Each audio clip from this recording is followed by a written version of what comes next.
The best way to learn to read Chinese is to read text you can understand without constantly using a dictionary. As a beginner, though, such texts aren't easy to find, but let's have a look at the best reading resources I know for beginners.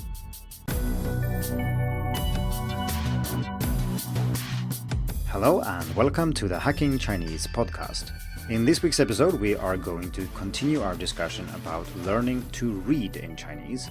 And last time we talked about challenges that you will face as a learner and how to overcome them. If you haven't had the chance to listen to episode 67, you can check that out if you want to know more about the general challenges that you face when learning to read Chinese and how to overcome them. In this episode, though, we will focus on some of these challenges and a specific one which is about finding learning materials. Finding reading material that is at or below your level so that you can read much more text is very beneficial but not easy.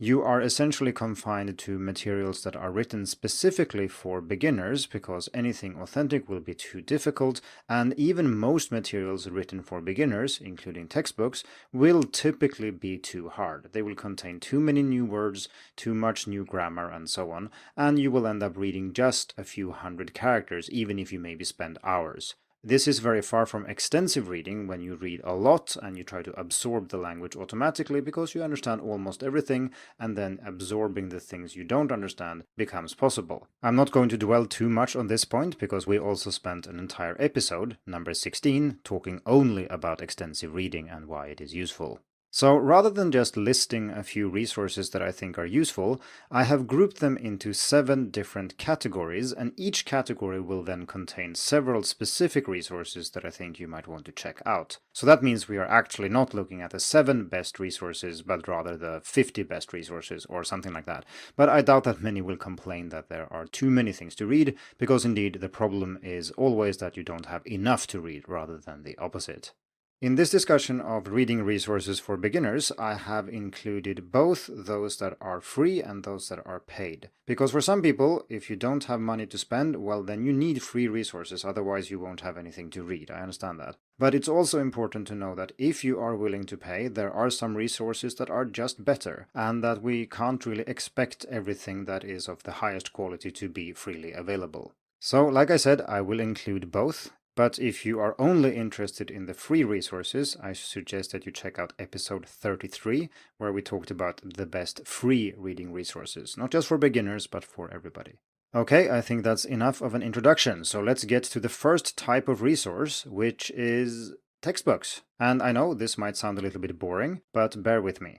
I mentioned this in the previous episode too, but the main problem with textbooks is that they get more and more difficult the further you progress through it. And you might think, well, that's a good thing, right? I'll learn more. No, this is not what we're after here. We're after reading more text. We're after extensive reading. And that will not happen if you constantly throw in a new grammar point or a new word or several new words in every sentence. That's intensive reading, and you can do that occasionally, but it shouldn't be the main thing that you're doing.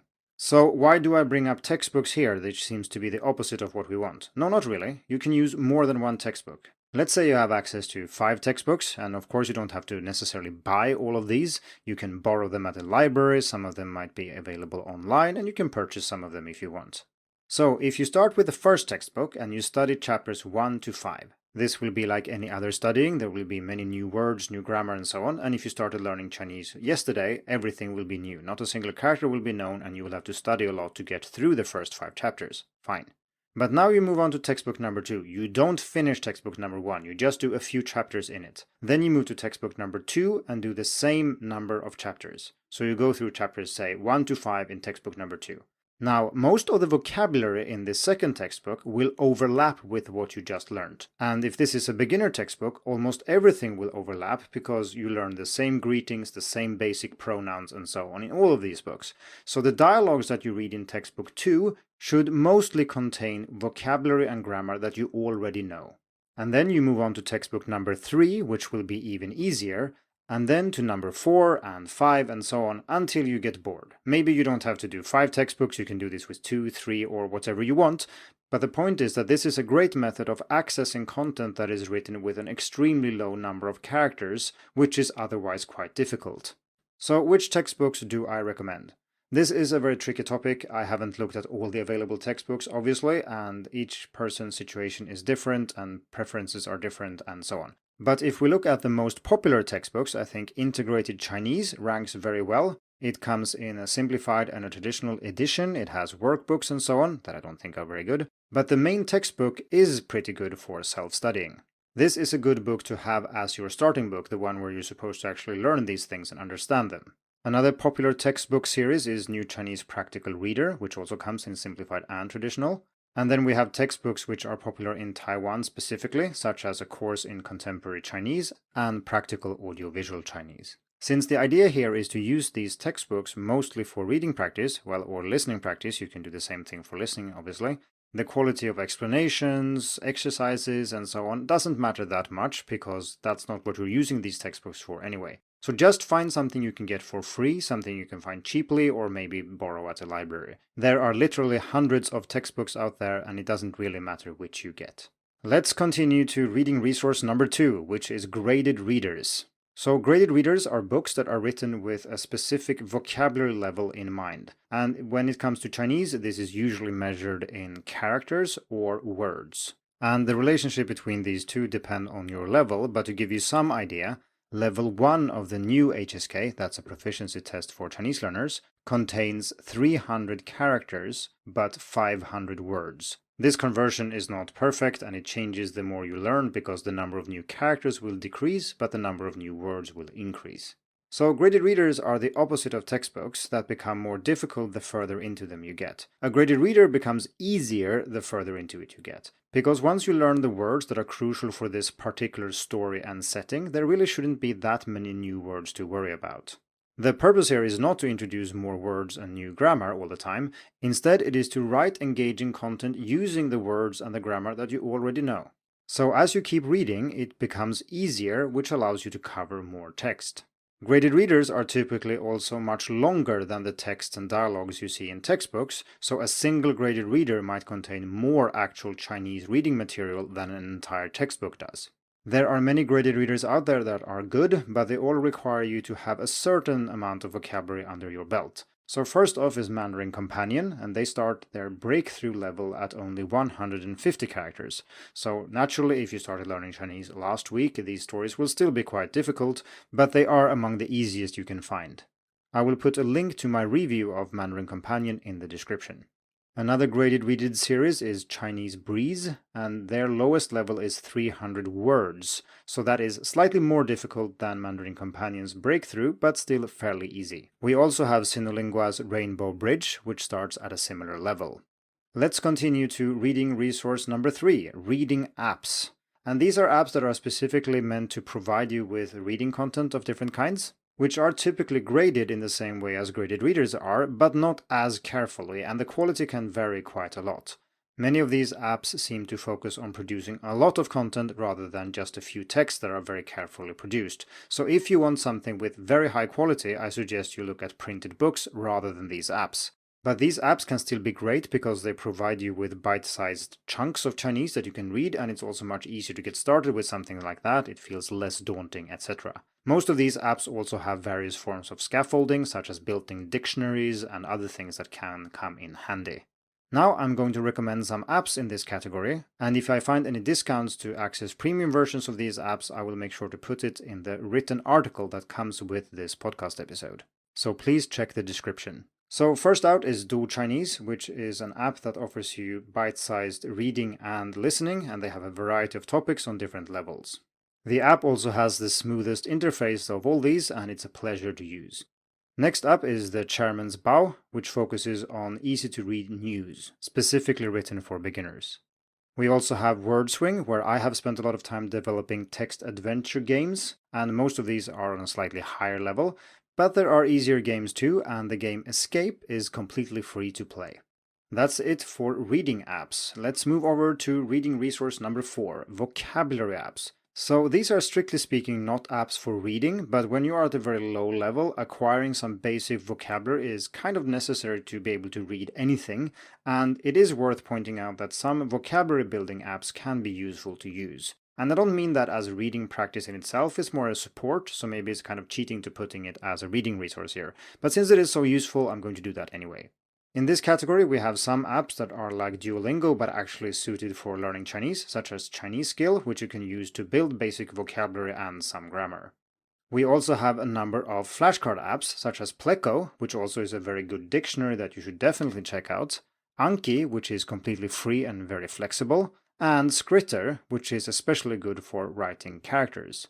Again, in case I have discounts or other offers for these, I will put them in the text version of this podcast episode. And this also goes for reviews that I've written of these apps and many others. So feel free to head over to Hacking Chinese if you want to learn more about these.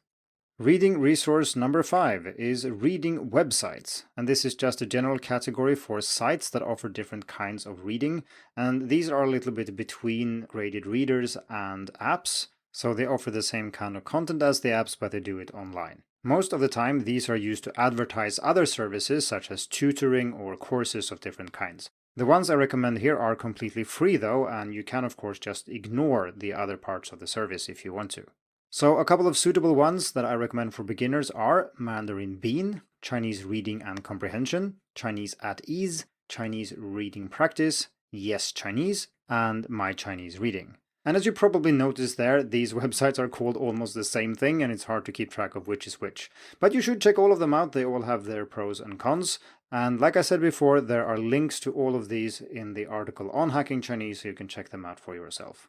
Now over to reading resource number 6, transcripts from beginner listening resources. And I want to point this out because it might not be obvious or people might think that it's not good for some reason, but using the transcripts from a podcast or some listening resource that you're using can be very effective.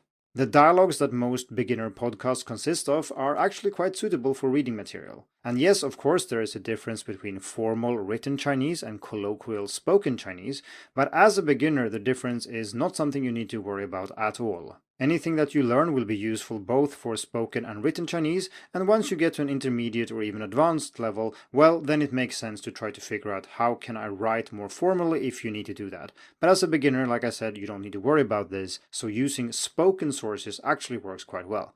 And besides, these dialogues are usually not actually real people talking to each other, they are actually written dialogues that someone has read aloud.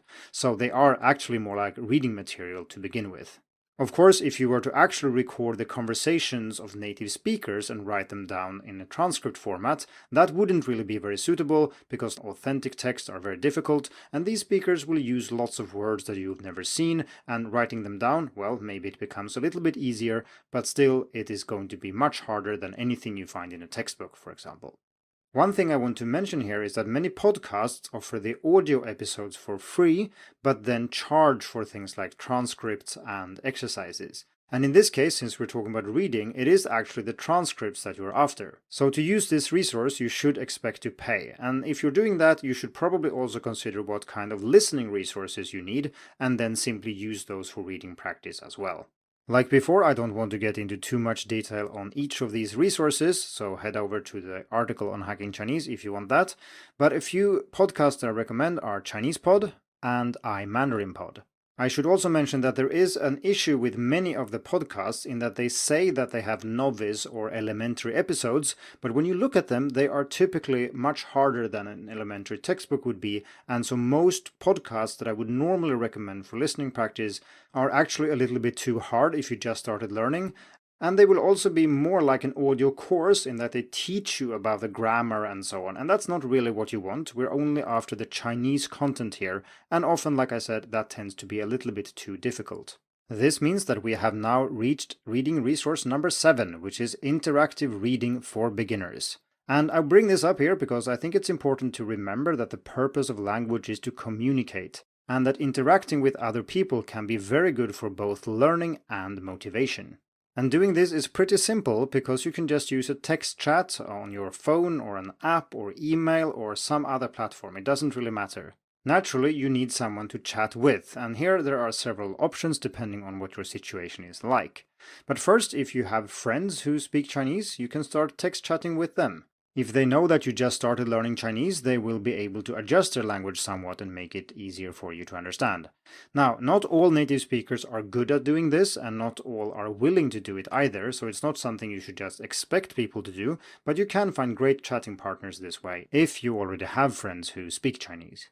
If you don't, you can try to find some, maybe by starting a language exchange, and you can do this locally, or you can use apps like HelloTalk to find people who are learning your native language and you can have a language exchange. And of course, this can be done using text messages. We are talking about the written language here after all, not the spoken language. Another option, if you have the means to do so, is to hire a teacher to chat with. And normally teachers, of course, have lessons with you and things like this, but you can always find someone who is willing to type with you occasionally and keep a conversation going that way. The advantage of this option is that teachers are much better at gauging your level and actually using words that you have learned. If you just ask a random native speaker, they might think that they are making their Chinese very easy, but it could still be very difficult for you. But if you have a teacher and you're able to tell them roughly what you know, maybe you can refer to a textbook and say you've studied so and so many chapters here or something else, just talk with them for a bit and they will be able to figure out how much you know. An important thing to remember here is that you need to tell your tutor that your goal here is not to learn more words and more grammar, but rather to engage with language that you can make sense of and understand using the words you have already learned. So to summarize, we can say that the key to beginner reading in Chinese, and actually this is true for intermediate and advanced reading as well, is to read as much as you can at your current level or maybe slightly below it. And remember, when I say read as much as possible, I don't just mean that you should spend a lot of time reading, I also mean that you should cover as much text as possible, and that is only possible if the texts are rather easy, otherwise you will spend almost all your time on a few short, difficult texts. So make an effort and try to find reading materials that you can make sense of without constantly using a dictionary or a word list. In this episode, I have shared 7 ways of doing that, and if you have other ideas or resources that you want to share, please let me know. Thank you for tuning in to the Hacking Chinese podcast. If you like this episode, please share it. More information and inspiration about learning and teaching Chinese can be found at hackingchinese.com. See you in the next episode, and until then, good luck with your studies.